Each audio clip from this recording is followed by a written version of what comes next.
In this video, we'll touch on some potential resistance that the S&P 500 is facing.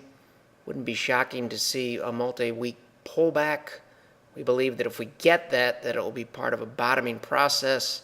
So the pullback would potentially, from a probabilistic standpoint, be followed by more upside. Specifically, we'll look at some DeMark charts with resistance, look at several traditional and DeMark risk-on versus risk-off ratio charts. We've been expecting treasuries to weaken. They are weakening now, which tends to be good for risk. We'll look at the transports versus the utilities, look at bullish percent index and market breadth, and finish up with China and commodities. This side of the equation, or the windsock, seems to be pointing in a bullish direction now. What could turn us in this direction? Greece, potentially. Have to keep in mind that this is what the charts look like now. However, we were over here in a confident manner last October, and the market jumped over here in an instant. Flexibility, extremely important. This is a weekly chart of the S&P 500 index. This is the 200-week moving average in green. This is the 100-week in red and the 50-week in blue. Notice price is above all three, and all three have positive slopes. The last time that happened was way back in 2005. Note when it happened, we had a multi-week correction. Bottoms tend to be a process.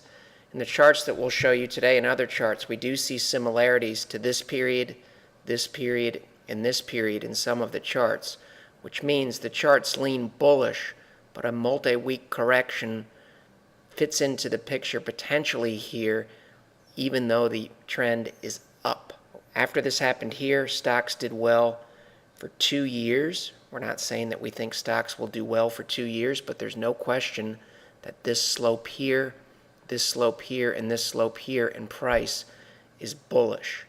The other thing to note on the corrections, often the corrections go back to the 100-day moving average, which presently sits at 1284 and change, back to the 100-day in red, back to the 100-day in red, back to the 100-day. You can also see a multi-week correction scenario potentially moving back to this area here.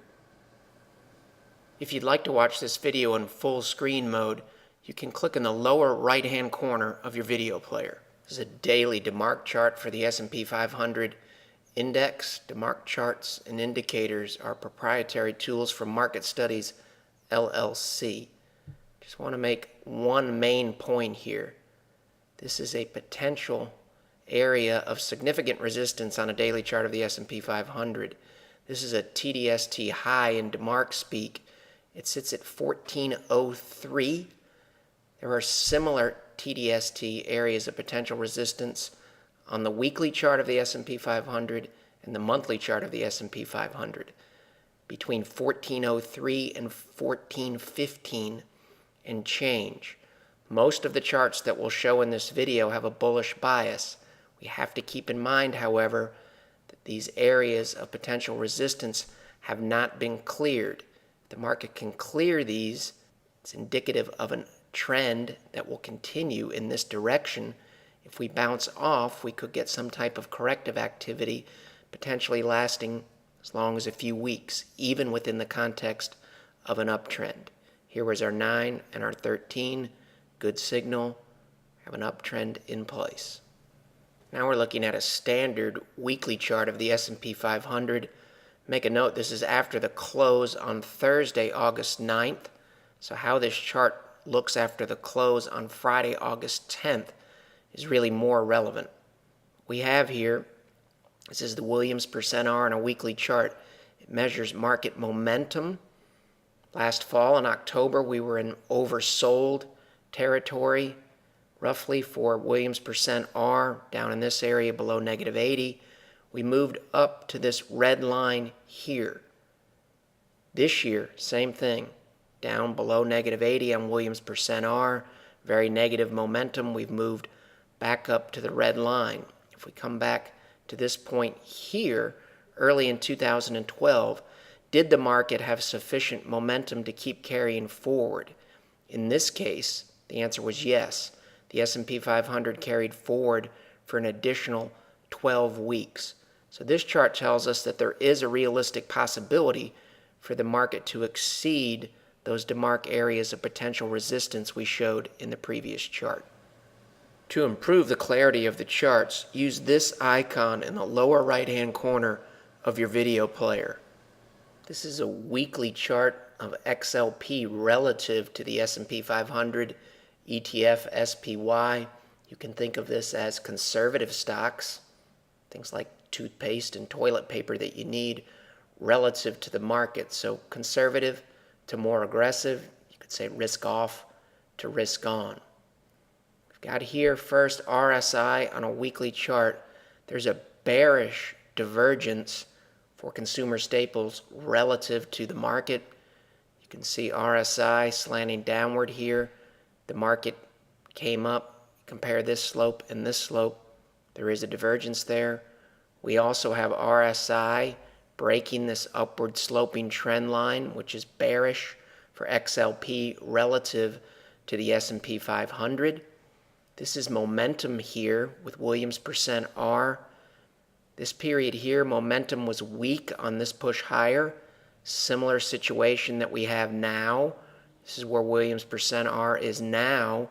This is where it was here. If we move down, you can see this is the S&P 500 weekly. In this area, that was part of a bottoming process, and eventually stocks went higher. This also fits into the potential of a multi-week pullback or scare and correction within the context of a bottoming process. Here, the ratio crosses over the 22-week moving average in a bearish manner. Here, stocks did well. This is the S&P 500. Bearish cross here. Stocks did well. Following the bearish cross, stocks did well. You can see we're moving towards the potential for a bearish cross, which would look similar to this period here, and this period here, where gains followed in the stock market. Now we're shifting gears back to a DeMark chart. This is a weekly DeMark chart for, again, XLP consumer staples relative to the S&P 500 index.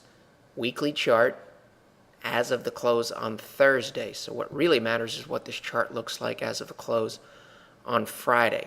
However, now we have on a weekly chart a 9 and a 13, which in DeMark speak is potential exhaustion.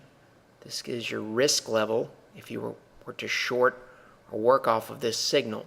This tells us that this 13 is still in force. So what we have here is a 9, 13, and a 9, which is actually even more potentially bearish than a 9 and a 13 in isolation.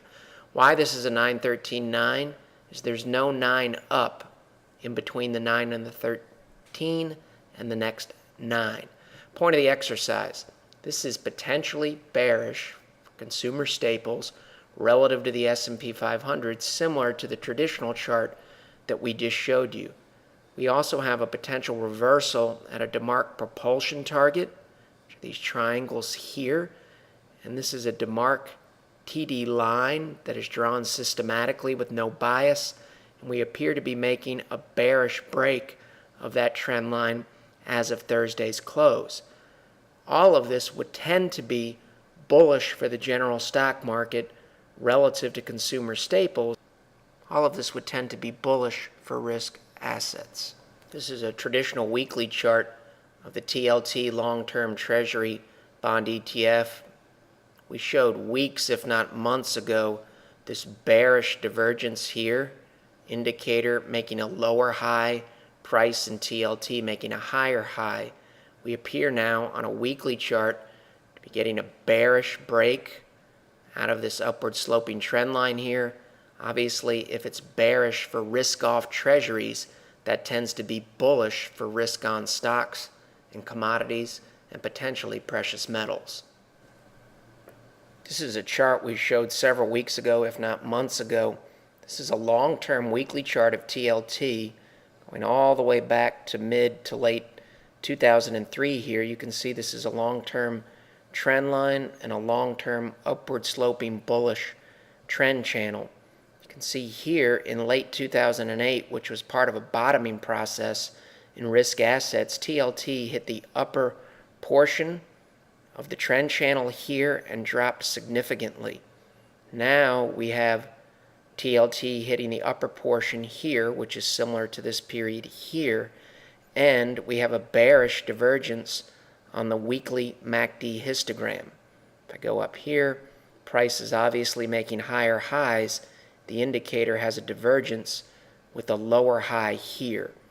If TLT were to move from here to here, as it did in 2009, early 2010, this represents roughly a 26% drop from the close at 125.07 to move down to 93 and change.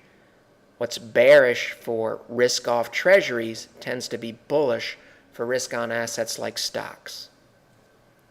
This is a weekly DeMark chart for IYT transportation stocks relative to utilities. So again, you have somewhat of a cyclical, more aggressive ETF and IYT transportation relative to a more conservative investment, XLU, which represents utility stocks. We have here, you can see there was a 9 and a 13 that gave a good, two 9 and 13s that gave good signals relative to a trend reversal. Here, now what we have in the present day, here's a 9, and this is what's known as a perfected buy setup, this arrow here. I noticed today, the last time that we had a perfected buy setup in this ratio is here. And unbelievably, it's March 9th of 2009. And March 9th of 2009, if you do what we do for a living, is the bottom after the financial crisis. So potentially, this is a good signal telling you that we're shifting potentially from risk off to risk on. Doesn't have to work this way, but you can see it the last time that it happened. It was an excellent signal. The other thing is we've got potential. This is a target here, a propulsion target. And typically when you see a perfected buy setup that occurs near a propulsion target, that's typically a good sign and would probably improve the probability of this perfected buy setup being potentially a good signal of a trend reversal, at least for a time. This is a weekly chart of the S&P 500 relative to treasuries. So this is risk on relative to risk off. We've been showing this chart for several weeks, if not several months. A few points here. We have a gap in the ratio here. Notice it's similar to this gap here early in 2012. This is the weekly S&P 500. After the gap in 2012, stocks went on to gain for almost 2 more months. Williams percent R, risk on relative to risk off. Here, we're down below negative 80. Bearish momentum. We moved all the way up to bullish momentum. Here, stocks did well. Bearish momentum to bullish momentum, stocks did well. Bearish to bullish from a momentum perspective, stocks did well. Similar situation here. We're moving from negative 80. We're trying to clear negative 20 here. If we're able to do it, it looks similar to this period, and this period. Next, we'll take a look at the New York Stock Exchange Bullish Percent Index. What it tells you is the number of stocks in the NYSE, or the percentage of stocks that are on buy signals using what's known as a point and figure chart. Here are the stocks. Obviously, that's a good thing with this many symbols on a quote-unquote buy signal. Now we're graphing a daily chart of the NYSE Bullish Percent Index. On August 9th, Thursday, it closed at 59.5, which tells us that roughly 60% of the stocks in the NYSE are on a buy signal. Point of the exercise here. This is 2009. We moved from point A to point B in terms of the Bullish Percent Index here. Stocks did well here. We moved from point A to point B. Stocks did well. We recently moved from point A to point B in late 2011. Stocks did well. Once again, we've moved from point A to point B. Can get whipsaws on this, so it could be part of a bottoming process. But this fits into the other charts in that probabilities seem to suggest further gains in the weeks ahead.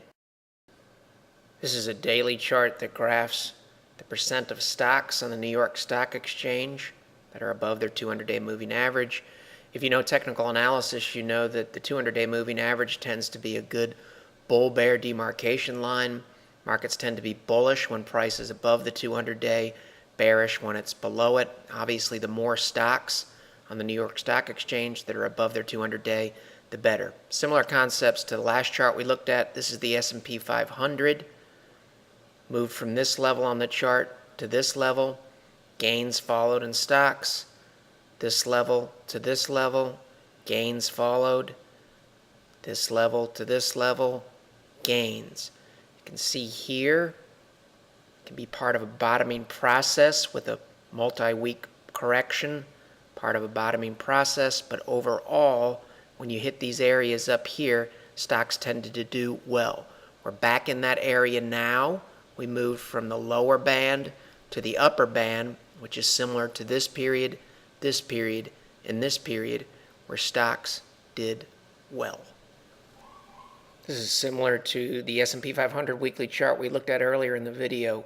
Quickly, 50-week, 200-week, when they're both turning up as they were here, good things happened in stocks. When they turn over in unison in a negative manner, bad things happened. They're both trying to turn up now in a bullish fashion on the weekly chart. It's only Thursday. We'd like to see them look like this as of the close on Friday. This is a chart we showed last week. Potential resistance here on a weekly chart of the New York Stock Exchange Composite. It appears as of Thursday that we're making a bullish breakout here. Blue line, 22-week moving average. Bullish when it turns up, good things happen. Bearish when it turns down, bad things happen. Up, good things. Down, bad things. Up, good things. Trying to turn up here, flattening out. Trying to make a bullish move, potentially to the top of this trend channel. If we were to fill this white space, that's approximately a 6% move from the close on Thursday, August 9th. StockCharts.com recently added the Cobbett curve as a new indicator. I've heard good things about it from people that I respect. Just looked it up in Wikipedia. It says a buy signal is generated when the indicator is below zero and turns upwards from a trough. So let's look at the DAX using this new indicator. It's a monthly chart of the DAX. This indicator is designed to be used primarily with monthly charts. The indicator here in 1995 is below zero and turns up from a trough. Gains in the DAX followed. Down here in early 2003, the indicator is below zero and turns up from a trough. Gains followed in the DAX. Below zero in early 2009 and turned up from a trough. Gains followed. You can see, like most indicators, it is possible to get a whipsaw here, which occurred after it turned up, but overall, it did tell you to be ready for the change in trend and these gains here. Currently, below zero, turning up from a trough, which is similar to this period here, here, and here, where gains in the stock market followed. We mentioned a few weeks back that the FXI, or China 25 Index Fund ETF, was on our radar. We've actually built a small position in it in recent weeks. This looks busy, but it's easy to understand. This is a weekly chart. Got a downtrend here, got another downtrend here. This 1, 2, 3 is signaling a potential trend change. Step 1, right here, we broke the downtrend. Step 2 is that we made a higher low relative to this low. It's an upward sloping trend line. And step 3 would be that you would make a higher high, which is what occurred here.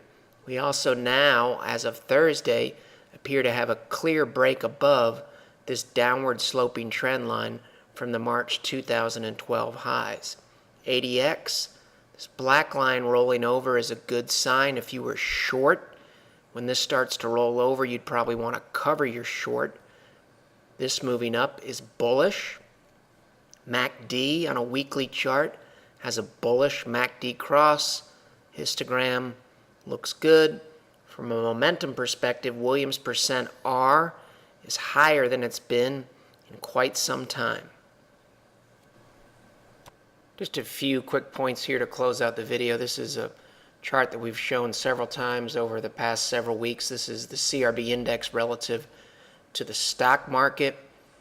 Weeks ago, we said that this was a bullish engulfing candlestick relative to commodities relative to stocks. We said this was bullish potentially for commodities. Since then, we have built a decent-sized position in commodities. Commodities have performed well in recent weeks relative to stocks. This is another potential bullish engulfing candlestick formation. You can see the body of this candlestick here, the white body, engulfs this body here. It's only Thursday. Not looking at that too closely either, but from this angle, it appears to be similar to this point here. We also have this bullish break of this RSI trend line for commodities relative to stocks. The last thing that we'd like to see, as we've mentioned in the past, we'd like to see RSI exceed 50 on this chart and stay above it. If it does, that would tend to be bullish for commodities relative to stocks. And if you know your stock market history, right here, this is Jackson Hole in 2010. Not only did commodities do well here, but stocks around the globe did very, very well in this period in anticipation of QE2, which was formally announced in early November of 2010. If you find these videos helpful, we would appreciate it if you would share a link to the page that you're on now. To do that, take your cursor, left click, drag over the address, then hit Control-C on your keyboard to copy. Then move to the document or email that you would like to paste the link into, click on it, and hit Control-V to paste the link. The material in this video has no regard to the specific investment objectives, financial situation, or particular needs of any viewer. This video is presented solely for informational purposes and is not to be construed as a solicitation or offer to buy or sell any security or any related financial instruments, nor should any of the content be taken as investment advice. Any opinions expressed in this video are subject to change without notice, and Shavako Capital Management, LLC, or CCM, is not under any obligation to update or keep current the information contained herein. CCM and its respective officers and associates or clients may have an interest in the securities or derivatives of any entities referred to in this material. CCM accepts no liability whatsoever for any loss or damage of any kind arising out of the use of all or any part of this material. We recommend that you consult with a licensed and qualified professional before making any investment decision.